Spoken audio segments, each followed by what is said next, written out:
बहीण मा घरच्या बुडा म्हणावं ना उगा राव गा. त्या बहीण धाकटी वय जगत त्या बहीण भोक ना माणूस. त्या बहीण लागलं तेवढं खाल्लं पाहिजे. मार त्या बहीण नड्ड्यावर घेतले खाते आणि रात्री त्या बुडीला त्या बहीण परेशान करते.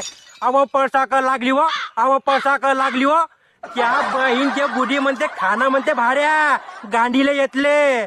त्या बहीणचे बुडे मोठं तुफान त्या बापाच्या घरचं खातो का म्हणते माझ्या बापाचं होय म्हणते. त्या बहीण तेवढ्या रात्री हा दोघांचंच म्हणते. त्या बहीण बुडीनं तावा मध्ये दिली त्या बहीण बुड्याची पाठ पलटवून.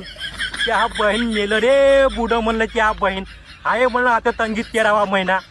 कसं बस भाऊ वाटलं बुड. अगं म्हणलं आपण शांत राहो आपली परती बाजू आहे. हो म्हणे त्या बापाचं होय का म्हणे माझ्या बापाचं होय म्हणे. त्या बहीण बुड मोठं तुफान गा त्या बहीण.